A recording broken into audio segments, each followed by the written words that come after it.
welcome to Home Sweet Halverson. My name is Jordan. This here is Robin. And this month we have our special guests back, Eric and Lacey Unila. Hello. They are back here from, 25 minutes away. We're so glad to have you guys. But before we get started on today's topic, I wanted to make you feel at home. Now, I know you're now an American. You're a Texan, really. You're more Texan than some Texans I know. But I wanted to bring a little bit of Canada into the mix today. So, now, I don't know how Canadian this is. This may show my ignorance. But I brought something to wet our whistles today. It's not very Canadian.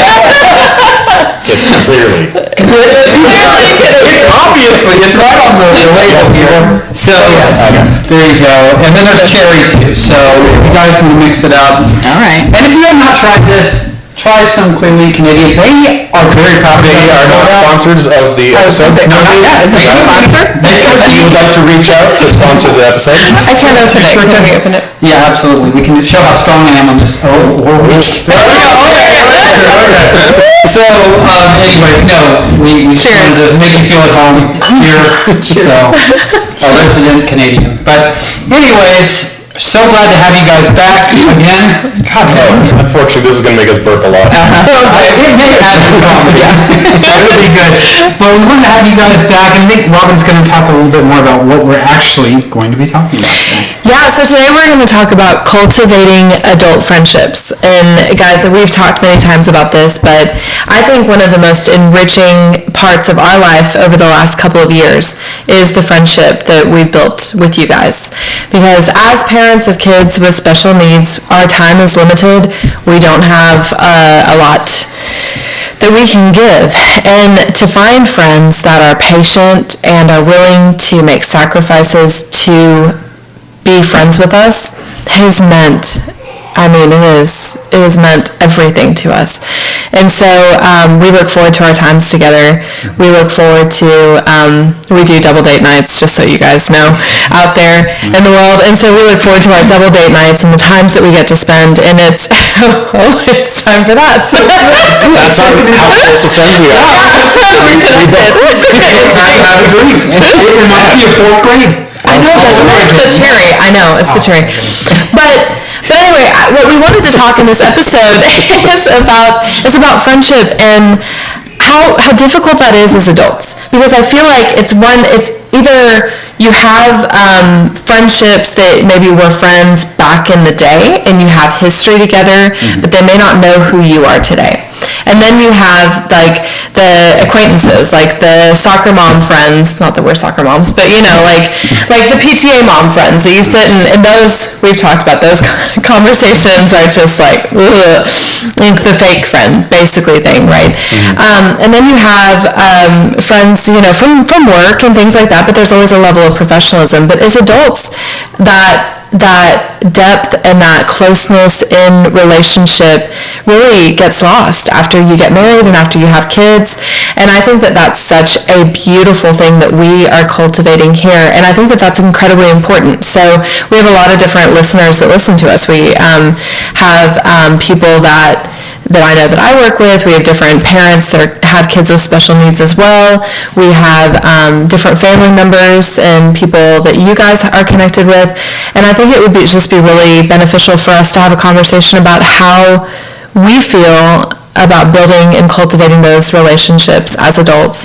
And and so I think for us, when we think of you and when we were talking about this, we thought the thing that stands out the most about Eric and Lacey is their authenticity. As I get the same Eric and the same Lacey, no matter what place I see you in, like you are exactly the same, and I love that. And you guys are both very willing to have deep conversations and very willing to kind of peel back the layers. And I think that is one of the most beautiful things about you guys. So I think first speak to us about authenticity and how you have cultivated that, because I know that you've cultivated that in your own life and what that's looked like. This is a big time for me. They did not get the question. So in all fairness, we wanted to have these actually come up in real time. So That's a real question and in real time. So yeah, take your time, take a minute if you need. You can always cut out the No, I'm leaving it in. It's gonna be good. the really awkward silence of what we think. Absolutely. Well, I don't know. I think for me personally, I always, even just growing up, I really enjoyed the people who were just really honest and truthful all the time. So for me, authenticity would be, it's interchangeable with vulnerability. Not completely, but like one, showing up and being totally yourself, but also being vulnerable and like open. And I think for me, when anyone ever like opened up and shared something really personal about any area of their life, it was like, oh my gosh, me too. You know, like, thank God I'm not alone. I'm not the only one. And I think that made such a huge impact on me that it made such a huge impact on me that I was like, I want to do that for other people. And so I feel like, I don't think it comes naturally for everyone. I think based off of experiences and all kinds of things can make you shut down to being authentic and vulnerable. Sure. But I do think, for me, just that experience growing up made me be like, I just want to be like, anyways, I'm judging myself. I want to be that for other people. I want to be a safe space. And so I think I'm probably more vulnerable than most people. I'm the, random person that'll walk into a room, and tell strangers like, well, we won't talk about what I'll tell strangers. But I think that's what makes you and I such good friends, because I'm that in a lot of situations too. Like I will take it a little step too far. Oversharing hangovers, stuff like that. Yeah. Well, my favorite thing this week was that I got to share with my students about poop. And it was fantastic because I got to talk about really fun things this week. Yeah, we did. But I think it was so fun. But that's that overshare part where I like to talk about those things that press people to their limits and make them feel awkward. And I think that you do the same, because it's honestly, it is pushing through those walls, right? Yeah. I think it breaks people's walls down. Yeah. So I will share a funny story. It's probably inappropriate, but Go for it. Not with us. I do these classes online and they're Zoom calls, and I was running late for one and jumped on. Thankfully, this is like all women, but I didn't think about till later. They turn these videos in. They're all recorded. They get turned into all of leadership, and they're watched. And I got on and I announced that I was running late, and I just quickly got dressed because I'd gotten out of the shower, and they were asking how I was doing. I was like, honestly, I am in a terrible mood because I got dressed, I grabbed a thong, and I thought they were real panties, and I've got the worst wedgie of my life. And I was like, I cannot share. They were like falling over crying. Funny thing. And I cannot share. Same thing happened to me. I can't believe that. We'll give you like 5 minutes, turn your camera off, and go put on some That's a great school though, right? But after that, everyone, like, all the nervousness, because it was one of those, like, we're stepping out and practicing something really big and scary that we hadn't done before. And so it just immediately brought the walls down. And I'm like, I'm willing to do that. Yes. If it's gonna break the ice for everybody, I don't care. I don't walk away with that with a hangover, like, oh my gosh, I shared too much. Yeah. The times I do that would be like, I shared something that I probably shouldn't have shared, that maybe was somebody else's story, or That makes sense. like, it's maybe something that's really close to my heart that would really affect me if people made fun of me or talked about that later. But for the most part, I don't think I share those kinds of things. No, I don't think so. I think for me, it's, not without throwing my family under the bus or anything, but growing up, we weren't oversharers. We were very, kept to ourselves with a lot of things that we were dealing with and all that kind of stuff. And so once I got married, Lacey was a big part of this, of getting me out of that wall, out of that room that I just keep myself in, and I kind of got to a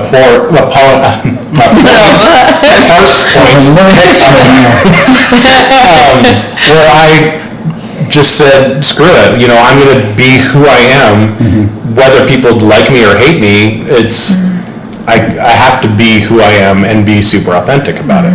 I feel like that's how you've always been.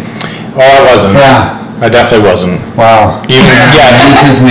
yeah, first, I would say, So kind of a performer? years, yeah, I wanted everybody to like me, Oh, wow. and so, yeah. I'm glad Yeah, I missed those years. Well, I don't think, I think it wasn't a lot of performance. It was a lot of, I'm gonna hold everything close to my chest. It was insecurity on my part. Ah.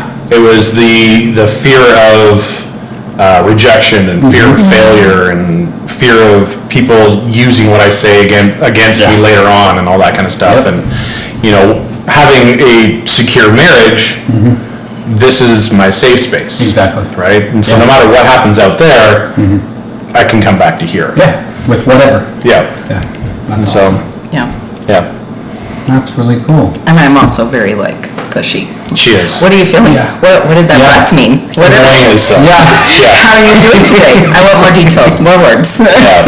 More words, yeah.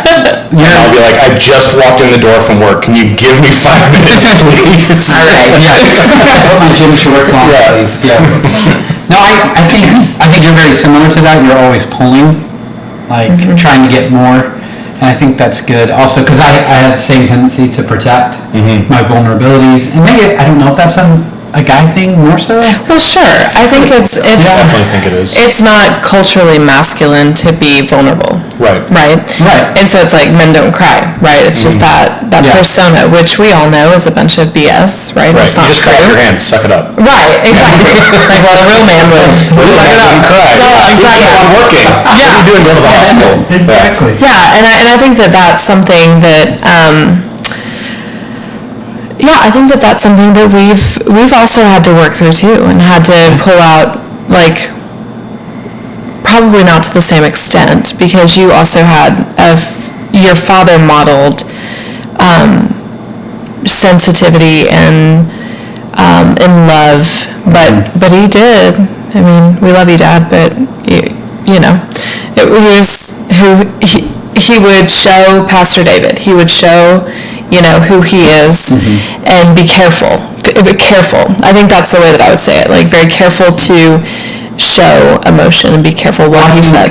I think there was a performer part in that maybe I just took on. It's Right. like everything is good, God is good, and everything's going to be all right. So don't complain about it. And that wasn't said in so many words, but it's like, yeah, if God is good and He's going to take care of it, then why do I need to complain about it? Like I created my own gospel. Do you think some of it was like, if something's going wrong, then God's not involved with it, or? If something's going on, maybe it's a test, and we Right. work through it. So let's not complain, and let's just keep going, and rejoice in the Lord always, right? Yeah. So that's what we talked about, I think, in the last episode, is just keep on going, and keep smiling, and God is good. And it's like, Right. we also need to vocalize that and voice that. And I think you've helped me do that. Like, hey, I'm not okay right now. This sucks, especially with the diagnosis. And I think in relationship, like a number one relationship, right? That's absolutely imperative to let all of your walls down and let your husband or your wife see who you are, 100%, right? The good, bad, and the ugly. Yeah. But I also think that in, secondary relationships, like friendships, I think that that's also very important to have someone that will kind of drill a little bit past those barriers that we may put up, because I think as adults we're not even aware of it, because there are so many walls in our society with professionalism. I hate professionalism, if I can tell you guys the truth. I hate it, because I just want to be like, can you just be yourself? And I know that there needs to be a level of professionalism where, in order for a business or a school or for it to function properly with the hierarchy that needs to be there needs to be a level of professionalism. But I also, being somebody who has counseling background and stuff, I'm looking and I see people and I see their issues, and I'm like, hey, let's talk about that, And so I think I don't know, back to us, I think that that's one of the really cool things about our friendship is that you and I have cultivated that in ourselves individually. Our husbands have cultivated that in them and in our marriages. And so I think then as a friendship, you know, it's a very good Yeah. compliment, you know?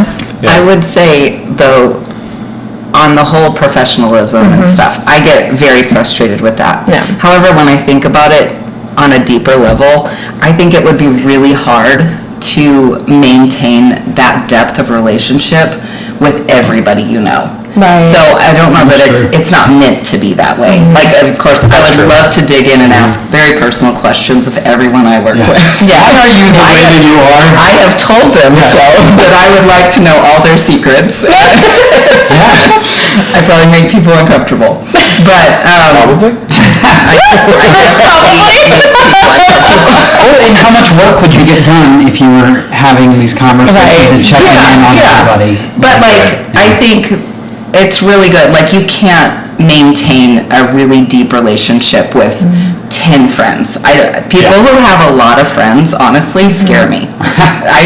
And I genuinely mean that. The second I find out somebody is like super outgoing and fun, and they're like, I'm friends with them, and I'm friends with them, and my neighbor called, and they're having a party, and so I'm going there, and I'm going here. I'm like, you have no boundaries with your time, and so you're gonna be give, and you're gonna have nothing left to eke out for me. Like, so when I ask you to go out, and that's what I love about you is like both of y'all.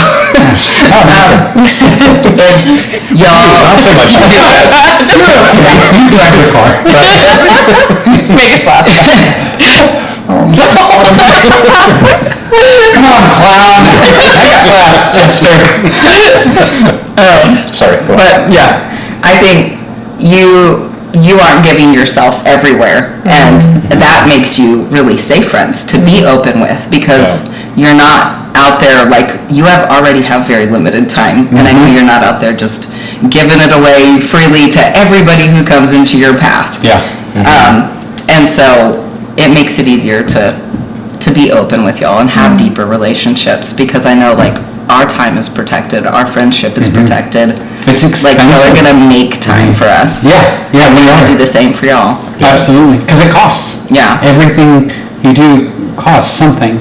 Like, especially like when I was single, I gave, like the person you're describing, I gave to everyone else. And then my professional life was suffering, my life in college, Yeah. grades were suffering. Why? Because I couldn't say no to anything. Right. I was constantly going. And so I get where you're coming from, and I don't know if I was a good friend to the 15 people that I was hanging out with. Right. You know? So, because I wasn't protecting my time, I didn't take my time seriously. Right. That's a really good point. But do you want to move on to the second question? Yeah, I think that's you guys. Do you have a second question? Oh gosh. Okay, I'm gonna pull out my phone so I can remember. I think we may have already been hitting on it a lot, so probably it's already answered. But what are hindrances to authenticity that you have seen or dealt with in people you've tried to be friends with? And then what are hindrances to authenticity that you have seen or dealt with in your own marriage? I think fear of confrontation is a big thing. And I think, like Jordan will say, well, why don't you do that? Because you're not afraid to confront. You've said that to me before. And I appreciate that, because I think that's something that I've cultivated in myself, because I want to learn how to confront a situation with friends, but maintain love and companionship through it. Like, hey, I want you to know that I love you and I love this about you, A, B, and C, but we need to talk about this root that's in our friendship or in our relationship that is causing pain or causing hurt or whatever it is, issues. And so, but most adults that I know do not do confrontation well. Right. Passive-aggressive people are so difficult for me, because it is, you will not truly say what you mean, you know? And I think, and then they want to like skirt around. Well, maybe we should do this instead of saying, I really want to do this, and not expressing fully. Because for me, I'm kind of clueless. If you don't tell me what you really think and really feel that I'm not going to catch on. I need you to lay it out, A, B, and C. Yeah. Even if it cuts a little bit. Yep. Like, I need to know this is where I stand, because I think that I think enables me to then stay like long suffering in relationships and friendships and things like that, because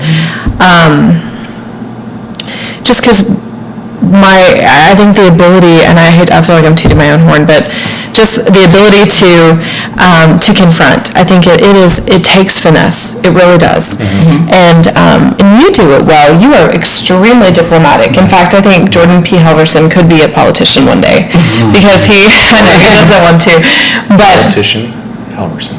Jordan Politician Halverson. Yeah, that whole time. I don't know. But I think, because you're so diplomatic, so like you can, and he's very careful, like he tiptoes into the situation, but then the person walks out feeling like, they've just been showered with roses, and they're like, oh, Jordan loves me, and Jordan's like, yeah, like I just gave you the sucker punch, but you feel like you just are in a happy zone. So how do you do that? I think it always goes back to people pleasing, and I want to be honest, so I'm sugarcoating the honesty, drizzling honey all over it, and sometimes people miss, and all they taste is the honey, and they can't taste the medicine that I was giving them. So I think I've learned to be a little bit, I hope, more honest with people by being married to you, and I think that's a really good, I think that's a really admirable trait for you to be like, hey, this is what I need from you, or here's what I'm experiencing. Because I didn't have definitions of that, you know? Yeah. We just, my parents taught me to you just love everybody, love them through it, turn the other cheek, and I think those are great qualities, but sometimes you have to say, hey, when you do this thing, it really hurts me, and you need to stop doing that. Or we can't continue to be in relationship. You need to be able to say that. Yeah. And so I haven't been able to say that yet in so many words. She'll say it in 100, and it takes me 1,000. And because I'm always trying to maintain the relationship as well. Yeah. So I think, to answer your question, I think if I just be honest with me, don't tell me something to make me feel better, because if you do that, then I'm not going to know the truth. I don't know what I need to change. I need to know what little thing is bothering you that we can't continue to pursue our relationship. And I hope that makes sense. Oh, yeah. That's what I would ask everybody I'm in relationship with, is just tell me the truth, so I know how I can get better. Yep. Because I had a relationship over 10, 15 years ago, and I just didn't know until I was eating away at them, and then finally they're like, they blew up and just let me have it. And I was like, oh my God, I didn't I'm sorry about realize. that. I'm glad you did. Was kidding. Wasn't me. No, it was not you, but it was like, I didn't know how annoying and much of a jerk and obnoxious I was being. I didn't have a wife to tell me that at that point, She's called out so many things, but like, oh yeah, it's really interesting the way that you do that. That would be annoying, And I didn't even know it. So if people are honest with me, then I can change. And so I would say that's how you achieve that in relationship. I hope I answered the question. I think so.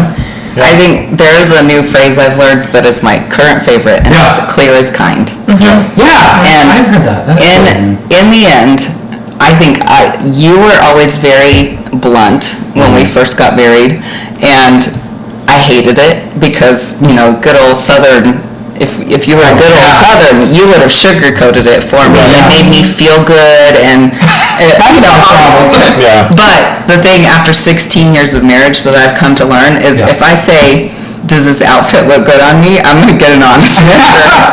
But I also know that if I ask you anything else on a deeper level or more personal, like deeply vulnerable, I'm always going to get an honest answer. And I always have, even when the answers have sucked. Yeah. And so I'm like, he's been the person who was, I think we both had to grow in conflict, because you were the person who was more aggressive in conflict, and I'm the one that was like, no, it's fine, we'll just sweep it under the rug here, it's all fine. So I think we've both had to grow in that, and Kind of started balancing each other out. we really do, I think, but I'm 100% with you. It's like, I would much rather know somebody's honest feelings. Give me like 10 seconds of agony, and then I can work through the process of dealing, my pain, my problem. Or we can talk it out if I want to have a deeper relationship with you. So if you are dancing around an issue and you can't give me a straight answer because you're just trying to make me feel good, it draws it out, and it's so annoying. It is one of my biggest pet peeves now, where I still have to work really hard on being clear with people.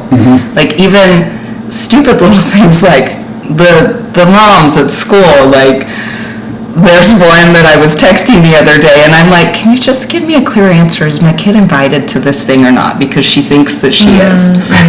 And like still, after multiple texts, no clear answer, and I just was like, I had some words I wanted to say, Lacey. No, she said the word. She stopped your text.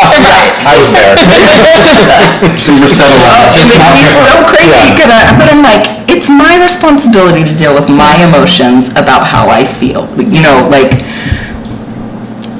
want to A lot of people don't live like that, though. No, they don't. A lot of people will project, well, you're responsible for my reaction. And no, nobody's responsible for your reaction but yourself. Yeah. I teach the kids at school that. Like, you don't have any control over what, little Lily or whoever is saying about you. You have to control your reaction. And I think that that's what I'm trying to teach teenagers that. Man, I wish somebody would have taught me that when I was a teenager, because I would have progressed much more and much responsibility. Much more quickly. Yeah, you take accountability for your actions, but also and after that, you have to make the decision, how much are you going to let them into your life? Deal with that pain and just say, okay, this is as far as you can go now. In a marriage, it doesn't work that way, but at work, or like you're talking about school friends, or at school, because I know there's a lot of different relationships coming from the students and the teachers, so it's coming from both ends. So what do you allow? And I think I've learned a lot from her about boundaries, for sure. Does anybody have a boundary question before we go into this? I don't think, no. Boundary question? Okay, so I mean, you said it so beautifully, because Lacey and I, a few weeks ago, were having kind of a DTR in our relationship, which is a define the relationship. And we were kind of walking through,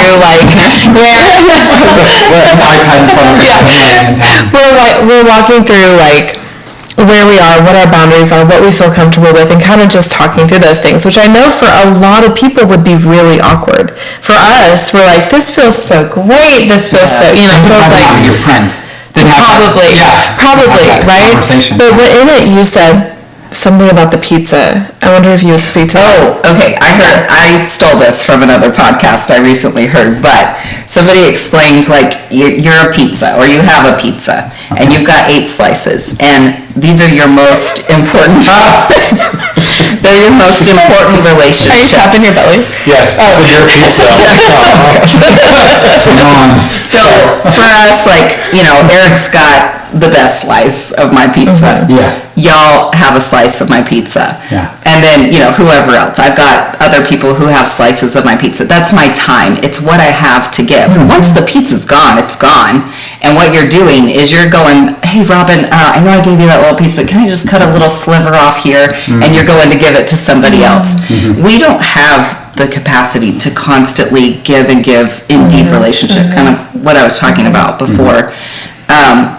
We only have so much that we can give. You have a capacity, and most people don't realize that. No. And so they're just like, well, a good Christian, you just you give and give and give, and God will fill you up. He'll give you all that you need. And That's out of context completely. And so I just thought that was a great example of you're going to the kitchen to see what do I have in stock when somebody's ordering from you, and you're like, well, I got nothing left, but you're going out and lying to people instead of just saying no. Be clear. Clear is kind. This is what I can do. But I love another thing that was explained that I think should go along with that is there's the pendulum swing of well, I have boundaries and I don't have to explain myself and I don't have to give to you and I don't have to answer. And I think there's also something about, there's a kindness in letting people know hey, thank you so much for inviting me here. I actually don't have the capacity to give that right now, to give my time in that area. I think you're an amazing person, and here's what I can do. Right now, in this season, I have this going on, but maybe if you contact me in the next season, or hey, I can't, I'll just steal the example that I heard, was this one girl was like, somebody invited me to go, like one-on-one 4-hour hangout at a coffee shop. And she's like, I can't do that. But she's like, I go for a walk every day, and if you'd like to join me on my 30-minute walk, I'm going to be really clear that I go from this time to this time. I can't have you come hang out. I actually have somewhere to go, or I've got to get ready for the day. And it doesn't matter if it hurts that person's feelings. Like, I think of one example that I think most girls would find this weird in girl friendships is I would never walk into your room when you're getting dressed. Like, I think there's other girlfriends I have where we would get dressed together or we do our makeup together. That's really private to you. Like, your space, your home, and for so many reasons is you have some strong boundaries around that kind of stuff. And I respect that. I don't, it doesn't hurt my feelings. It's just, that's who you are, and I respect that about you. If you invited me. You could come in. Oh. They were here early before I was doing makeup. You could come in. I would love that. I'm not, I really, Eric, you sorry. You but Lacey can't. I'm joking. Jordan, on the other hand. I could walk in on Jordan. That's fine. We could have a whole conversation. Just sitting on the pot, sitting on the counter, swing my legs. I'll be fine. All right, so I'd like to move to my question. Okay. And it seems this has been so in-depth. I think it's been really authentic and honest and good. I feel like now mine is a bit surface. But what I've noticed about you guys, since I've known you, is you are both very hospitable. You're both very, I would say like you have a neighborly friendliness also. Like, I know that you have boundaries on who you give time to, but when you do open your home up, you guys do that so well. And so my question was, what cultivated that in you? Were you raised in that environment? What makes you, because what we do, and I'm not going to say what it is, but not that it's bad, but it's not mine to announce, but there's a bunch of people there, and you do it on a regular basis, and you're an excellent host. And this is something you've been doing consistently for over a decade, I think, now. And so it like blows me away that you're so consistent on that and confident in it. If you can be confident in being hospitable, I think is what I'd like to say. So how did, and you're the same way, so I'm wondering how did that develop in you? And why? What makes you do that? Yeah. I mean, for me, I'll speak for myself. Just so everybody knows, every 2 months I have a whole group of guys come over, and we hang out, we grill food, and have just. An orgy. Where are they? It's a meat. No meat. That makes it sound even worse.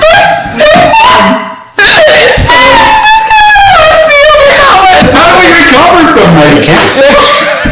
That's pretty much it. That's great. It is awesome. Yes.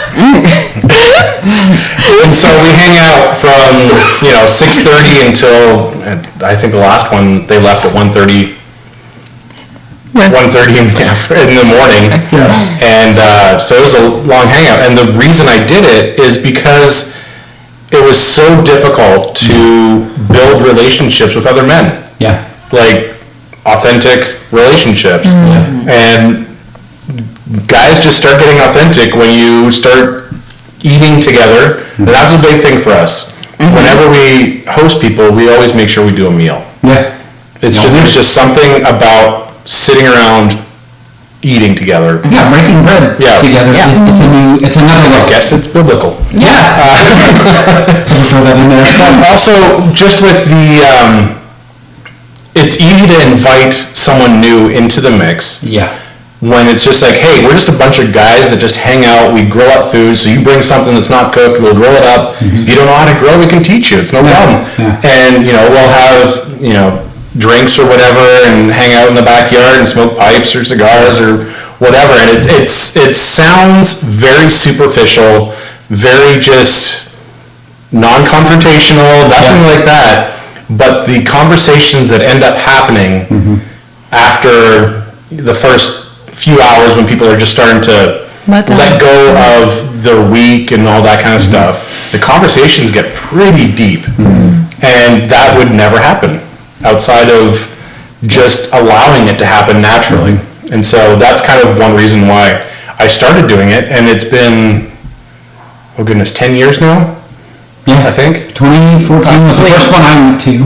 Okay. Yeah, and I think it had gone on a couple of months before I even came. Yeah, so 10, 11 years that I've been doing this, and I've had a lot of guys, I made a lot of really good friendships out of the whole thing, and I've had a lot of guys just say thank you for doing this, because I don't ever get to hang out with other guys. That's the other thing, is you're doing that for other people. You could actually be strangers, and I've had this experience several times, even recently. Complete strangers with somebody at the beginning of the night, and you are friends 4 hours later, and you know about them and everything. So it's you've cultivated that, though. That's an atmosphere that your house just has. It's just friendliness, and it just feels comfortable. I mean, it kind of started off somewhat selfish, where it was like I need other guy friends in my life. Like, I love my wife, but there's just, guys gotta hang out with guys every now and then. And so I did it just as an excuse of, hey, come over to my house and hang out with me, please. Or bring some meat. And bring some meat. And beer if you have any, or switch to cocktails and other stuff now. But what was there anything in your childhood, though, that made you want that, or that was it modeled? I mean, no, we were never really hosting anybody coming over. Growing up, we were very private. This is something that came up organically in your heart. It just came, I mean, also, probably a lot of it had to do with me moving from Vancouver, Canada, all the way down here to Texas, clearly. And not having anybody. Like, I've left all of my good friends all up in Vancouver. And so I'm starting all over again. That's an experience I do not understand. So that would force you into, you have to get uncomfortable to make friends. Oh, definitely. Cool. What about you guys? I would say I grew up opposite. Completely opposite. My parents. Almost uncomfortably so. That's great. My parents were always having people in our home, like missionaries come through church and they're like, hey, we're having people over, and every year my mom would throw a Christmas party and invite all of the people that she'd ever met at church and grocery store and like everywhere.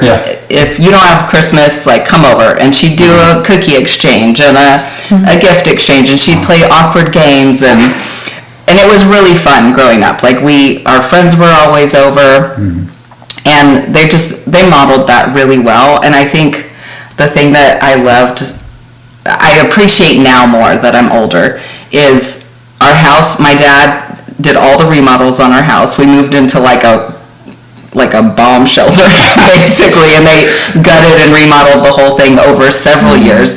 And it didn't matter if we had plastic up and exposed walls or whatever. I mean, we had to clean, as a family, for everyone to come over, but it was just come as you are. It doesn't matter what our house is, and especially in this culture now of social media and the aesthetic home.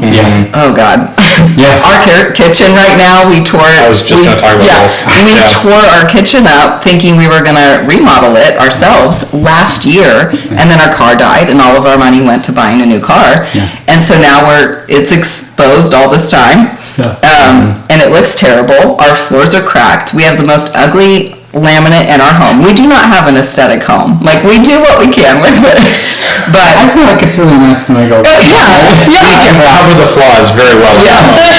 Not our cupboards, because there's wide open. I think there's a confidence also. It's not like, don't look at my stuff. Like, confident in your home. I was going to say, we've had our moments. We've had our moments, but I think another thing of being authentic is you can't be scared of hiding your flaws. Mm-hmm. And that's why I kind of, in this phase, like, our kitchen has been open for what, 6 months? 8 months? than that. Maybe a year? Yeah. And we've still hosted. Yeah. Like, we have our boss coming over on Monday for dinner. Like, yeah. it's gonna be open. Yeah. But that's like the physical example of on how we kind of live our lives is, Yeah. We're gonna show our flaws. And if you don't like me for my flaws, We don't want you over here. well, then obviously that's probably not a friendship that's Yes. gonna go any further than surface. Yeah. Right? That's good. Yeah, and I'd say like with that, so I watched my parents do that, and so I was just like, I want people to my home. When we go out to eat, it's fun to go out to eat, and I like that, but there's a level of depth you can get to when somebody comes and spends hours and hours. Absolutely. And this culture is so not used to that. So like we invite people over and it is awkward at Oh, yeah. first. And Yeah. people do not like awkward. Like most, when you're first getting into a relationship, there's no music playing. Yes. We're sitting there on the couch just kind of like, so, trying to figure out. But after an hour or two, and we've eaten together, the conversation is going and it's great. And I think there's a huge value in pushing through that awkwardness. Absolutely. That I think you have to do that in every relationship. And if you don't, if you aren't willing to do that, you're just not going to get to a really good, deep place. When you can't find out if you really want to be friends. Did you just really like the music and the tacos, or did you actually enjoy them? Yeah. So if you have them at your house with like you said, that's the first thing I thought of is when there's no music, people get really uncomfortable. So I think that's really good. I like so thanks for music. explaining that. Oh, I know. All the time. But If you need constant stimulation, Yeah. and that's what you're looking for is your fun, then I like music while people are eating. Yeah. Because I hate to hear people masticate, so. Oh gosh, that's such a well, and I think to that, like you guys, back to your kitchen, like being a symbolism for the way that you carry your life. And I think that has made a safe place for us because we do not feel judged. We feel so like you guys could literally walk into our home when our kids are sick and we've created a mini ICU at home and We've done that, we're actually. Fajitas. and we're overwhelmed and still to this day one of the core memories that I will probably carry is y'all bringing fajitas and margaritas over to our back porch when Gabby was sick. And I think just being able to be seen is very healing for me because I grew up in a home where nobody was invited over because everything was not perfect. And my grandmother even further was the hostess with the mostest. She would host these cocktail parties and all the things back in the 60s and 70s, and people would get dressed up to come into each other's homes and just to be, and nothing was authentic and nothing was real in that. And so that was the culture that was then kind of passed down to me. Well, you have to do A, B, and C when you host people in your home, and you have to be this type of a person. And so I think it's really beautiful that your parents modeled that for you, and then you have perpetuated that, and together you guys have both carried that and do that so well. Because then for us, with just needing to be, we need to just know that we're loved and we're going to spend time, and there's absolutely no expectation of you, and there's no expectation, I know that there's no expectation of us, and that's just so safe, and it's just a really wonderful thing that's carried through probably in a way that you did not even expect. Yeah.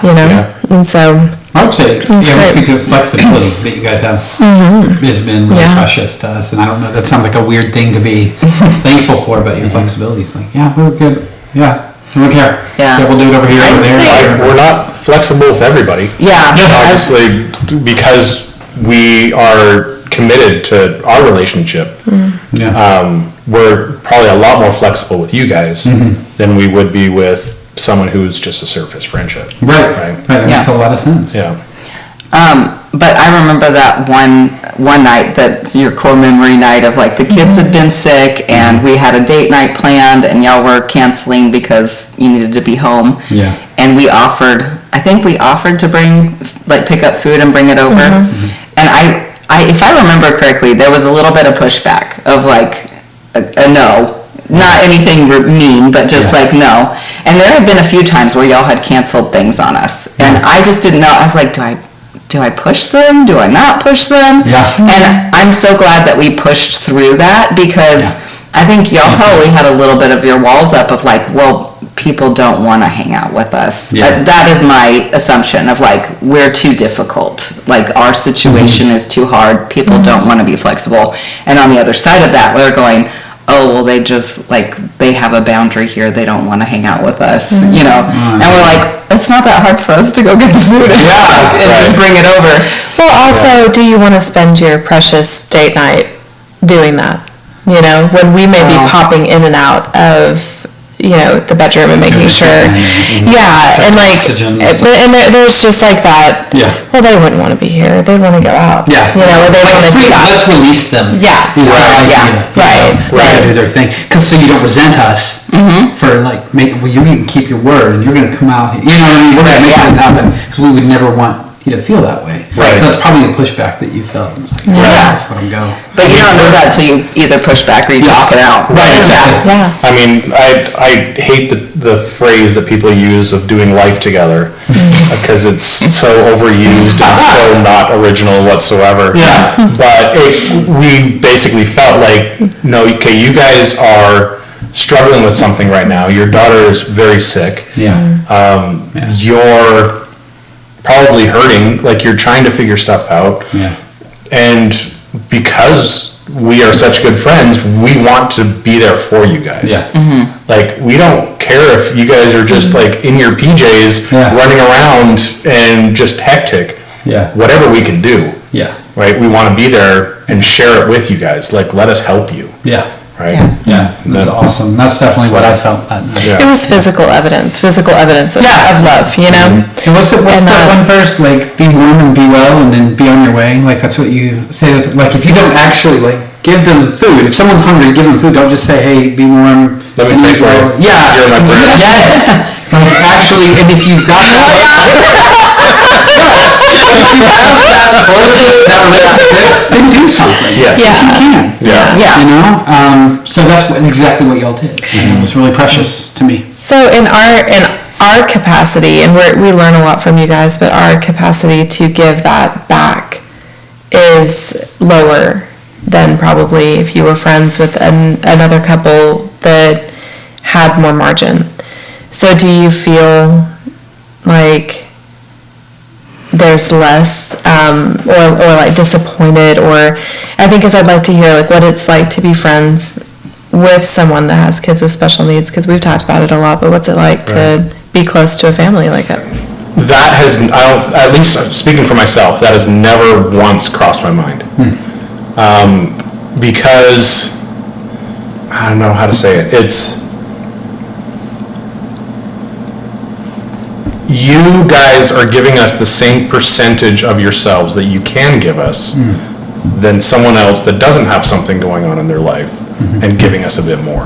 Yeah. That's Right? a really good way. If you look at it percentage-wise, Yeah. you guys are giving a lot to us, and we don't take that for granted whatsoever. Yeah. Thanks for And so for something like that to go on, or Yeah. you guys having something going on in your life, the fact that you can give us anything at that moment Yeah. means so much to us. Oh, thank you. Yeah. That's really cool. Yeah. I agree. That's a great way to put it. Yeah. I also think, like, we have a friend in our life that we adore, and she gives so much to us, and we can't match that.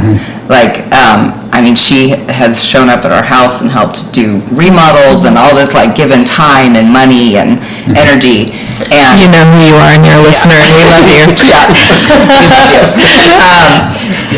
But just as a family, Yeah. we can't do that. We don't have that kind of time or resources and stuff. And I feel so incredibly grateful for what she's able to give. But I think it's the same with y'all. I know that you, like you were saying, you only have a certain percent, and what you are giving is like, I know that we're getting your all. You know, like every little every little moment there's free space in your life. I know we're getting a text or a call like, hey, we've got a date night coming up and we've got a sitter, we're doing this, we're doing that. And I know we're gonna get a call or a text even if it's months apart. Like, so that doesn't, I don't feel depleted or any, No. like we're getting less of you in any way. Of course, I'm always like, oh, I wish they could come do this or, you know, whatever. I think there's a level of sadness in like, y'all can't come over, we can't do family hangouts at our house because our house isn't wheelchair accessible. There's been times our kids have had birthday parties with slides, you know, water slides, and your girls can't come. Of course, Yeah. we're always gonna offer a Right. invite. Yeah. But there's just a lot of things that like we would do with other families and that we can't do with y'all. But I don't, it's not anything I hold against you. It's just, No, it's a yeah. level of sadness of Yeah. just Yeah. doing life with you. That's the reality of it. Right. So, Sense. so yeah, like we try to accommodate, but also we're not like, for us to do a family hangout, we have to invite ourselves over. Because your house is Breaking our RV. Yeah, yeah. Not anymore. I know. We'll figure something out. Yeah. Continue. Now, just, I mean, the last time we did it, I didn't end up in good shape. no, that was, The house was built. Absolutely. No matter how many times I threw up in it. Had a stomach bug. It was rough. So you are last with your question. What is your question? I mean, it kind of feels very, I probably know the answer to it. It seems kind of surface, but not really, and I feel like we might have already talked about it, but Yeah. do you think authenticity is easy, or should it just feel natural? Or do you think, like, if you're struggling to be authentic, then it's not the right time to be authentic? I'll leave it over to you guys. No, that's Leave it over to you guys. question. Do you want to speak first? I've got some. No, you go ahead. Go ahead. I would say to initiate it, yes.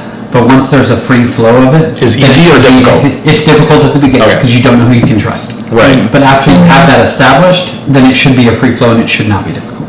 So I would say both. So at the beginning, yes, and I think it should be at the beginning. You shouldn't just, it shouldn't be a free flow immediately without Right. any obstruction. But once you have that trust built like we have with you guys and the history that we have, I feel like honesty is it necessarily always easy? It should be natural, but sometimes things are hard to say. And yeah, so I would say both. That would be my answer. Is it a personal reflection, or is it my reflection, or the way that I see the world operate? Is it like a personal reflection? Because if I'm personally reflecting, I think I am. What's your opinion? This is about you. About me. Yeah. I am an oversharer. I am an open book and I share who I am with everybody. You want to know about any part of my life, the deepest, most painful parts, if you want to know the surface level questions, I'm going to tell you, like, especially if you ask. Yeah. It really doesn't matter who you are. I mean, to the point to where, yeah, I won't go there, but like I do. But I also think, so I know that, and I know that like I'm learning to curb those things and be more like Jordan, who's very like diplomatic and very careful with his words, because I'm not as careful with my words. But I also think that is one of that probably is the most beautiful thing about who I am as a person, is that I am very open and I see. And that brings people into themselves. Like that helps to pull that. I don't even know how to just. It makes people at ease because you're being vulnerable and honest up front, and then you can Yeah. be friends, and you immediately go deeper than it. Where it takes me 6 months to go deeper, Yeah. it takes you a week. But also there's a lot of. I mean, you've told me this before, that there are some people who may think that I'm inauthentic because I am very open, and that's. Which sounds contradictory, but it's like, is this person really telling me? Is this person for real? Yeah, is this person for real? Yeah. And I mean, I don't tell my life story to everybody, but I also, if they ask, I will do that. And so, yeah, like, but I never want to change that. Like, the other side of it is that I never want to be anything different. I want to learn to mature in that. but I don't, and I am maturing in that, and I have matured in that, but I don't want to be anything different than who I am, because I know that that's, down to like every level of my life, like that's what makes me a wonderful wife, that's what makes me a wonderful mom, that's what makes me connect with my students on a deeper level than a lot of people know how to, that's the stuff that like, that's like the crux of life. And so I think that's why we gravitate towards one another, because I think you're the exact same way. Yeah. And I think That's fair. And I think that's I think in our society, I was thinking about how weird adults are, so especially since COVID, like reflecting on this, like people just stopped learning how to be socially normal. Yeah. And so I think that I'm just very grateful for people that still pursue authenticity and still pursue depth and still pursue reality in relationship and in life. Yeah. And so, yeah. So I think, do you have another thought on that? Or? Well, I'm just going to throw this out there. Do you think that there's a difference between authenticity, vulnerability, and oversharing? Like, I was just sitting here wondering, is authenticity mean you're vulnerable, that you're a vulnerable person? Or is authenticity just mean, like Jordan is super authentic. He cares enough for people that he's going to tell them the truth and sugarcoat it. But that's just Jordan being Jordan. That's just who he is. Like Right? a style. So I don't know. I could be completely wrong, but this is where my thought process was kind of going. I think that vulnerability is, you cannot love someone unless you are vulnerable with them. Right. I Right? agree. Yeah. And so I think vulnerability is a part of the action of being authentic and loving someone. You can be authentic with an acquaintance and you don't have to be vulnerable with them, Yeah. But I do think that our authenticity is confidence, not false confidence, but Right. true confidence. And I think if you're truly confident and then you bring in vulnerability in that, then you're actually bringing love, Right. right? Where the oversharing part happens, it's I think it's a little egocentric, Right. That could also be a desire to connect. That's true. Like you really need this. So if I'm vulnerable with you, then we can connect and relate. Yeah. more. Yeah. I also think there's a difference between being authentic and being blunt. Like Yeah. in the beginning of our marriage, I was super blunt. I would give you no crap whatsoever, and that's just how I feel. I don't care how you react. Now, the authenticity part of it brings in the love factor, in the caring for the other person. That's good. So, Yeah. yes, I'm going to be blunt to Lacey, but I'm also not going to be a complete a-hole about it. Right? Yeah. I'm trying to think of a good example of... I can think of one. Okay, why don't you go ahead? Think of one that I wasn't...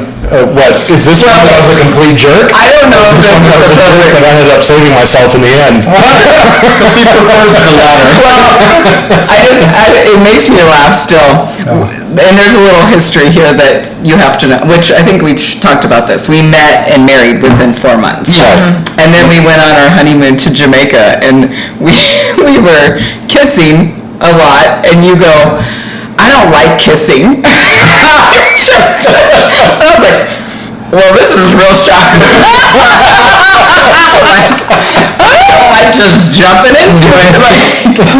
And I remember reminding you of that a few years ago, and you were like, oh my God, I'm such an ass. Even to this day, I don't even remember the second conversation about that. I remember it happening, and I don't remember that conversation. But I think there was a level of, I need to be known, is bluntness, and I need you to know that this is important to me, but I Yeah. care about you, and I Yeah. care about our relationship. I Yeah. think that's the difference. Bluntness is like, I need to be known, I need to be heard, I need you to Right. understand this thing about me to protect myself. So do you think blunt and oversharing are very close together? I think they're opposite ends of the spectrum, but I think, yeah. Along the same lines Yeah, I think of, so. I want need to be known. Yeah. Yeah. Like, I think it's a spectrum, and I think it's a bringing yourself into, the subjection of you know, Christ and who he is, right? But also into who we are as mature adults, you know. And I think as adults, because that was immature Eric, right? This is immature Robin oversharing. But I think as we learn to bring ourselves into a more centralized zone, if that makes sense. Yeah. I'm doing this with my hands. I don't know if anyone can see it, but I think that's So if you're listening, I'm doing this with my It's a scooping motion. Well, so I think we're over an hour now at this point, but I think it would just be cool. Yeah, definitely part 2 for sure. I think it would be cool to just talk about why we think, and I think we have, but maybe reiterate why we think that adult relationships can be so beneficial in life. You'll have a capstone on this? I have a thought on that. Go ahead. I think it is so important to have relationships and deep relationships because you need them to grow. Yeah.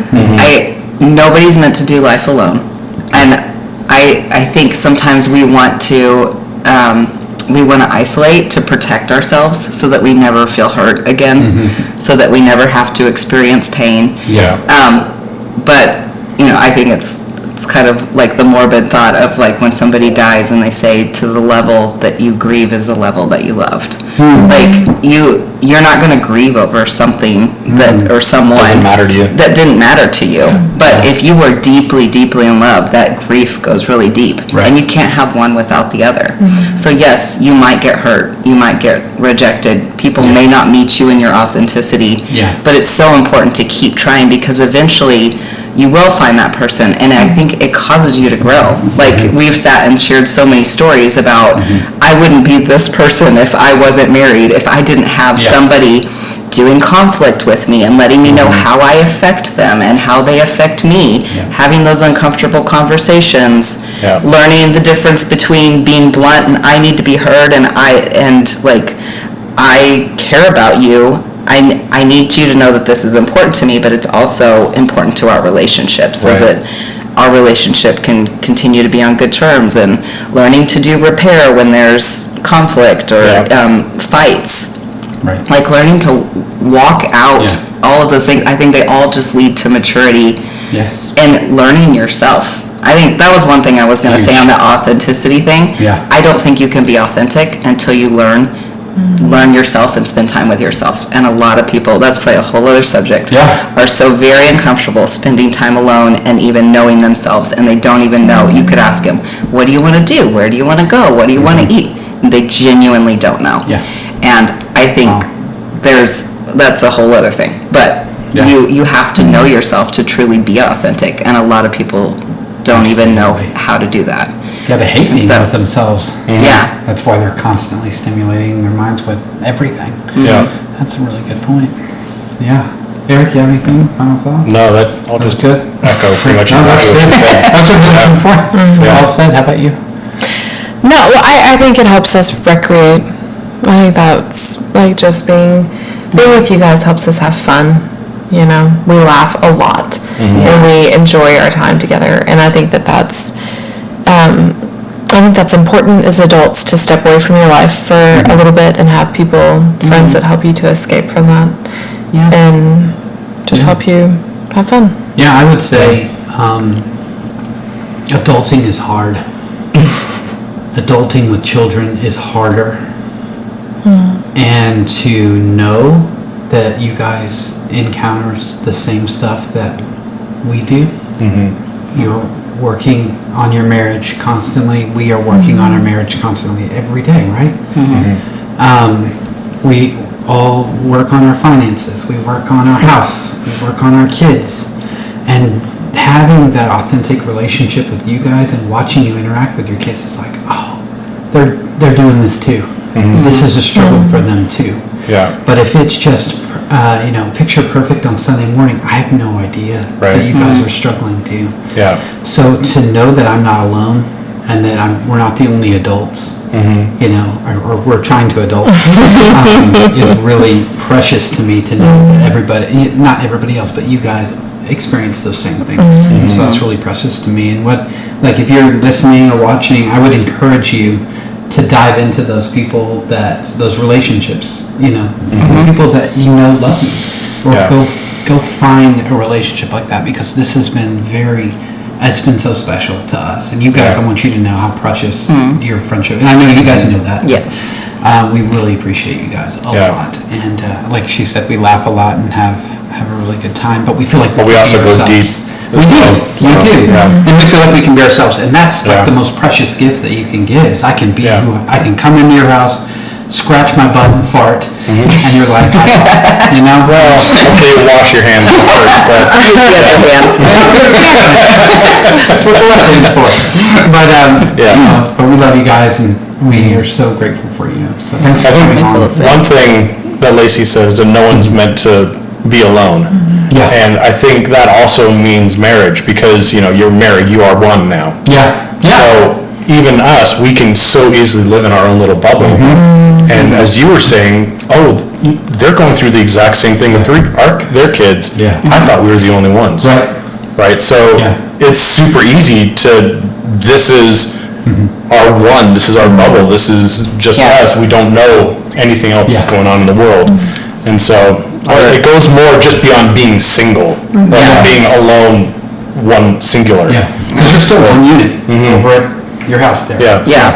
Or I think this has probably come from the church of like, we have to protect this. We can't let anybody know about our struggles unless we're going to a therapist. And I think Yeah. that's bull. Yeah. And some Honestly. churches won't even let you do that. Yeah, Right. I Yeah. think you need friendships where you can bounce like things Yes. up, and they should be safe. Right. That is not for everybody. Yeah. We don't talk about our relationship with everyone, but No. you definitely need people like that to. I mean, we'll talk about a relationship with anyone, but we won't talk about our struggles or anything like that, or Yeah, the really deep stuff. the deep stuff we save for the Reserve. select few. Yeah. So. And also, I think we save it for the people that we're okay them calling us out on something. Yeah. You have to have Right. mutual respect. You have to have that same mutual respect, for sure. Yeah. Yeah. So I know you were gonna end the podcast. I know, we but just, then and one more thing. No, it's so good, yeah. good, yeah. I think we need to have a part two. Yeah, Yeah. Okay, cool. absolutely. We're up for it. What's that? We're up for it. I think you guys are. So thank you so much for watching. Don't forget to, like, share, and And subscribe. Absolutely. I don't know. I don't know, I feel like you have to say that. Anyway, if you do, that's great. If you don't, we don't really care. So thank you guys for coming on, and thank you for joining us for Home Sweet Halverson. That's a wrap. All right.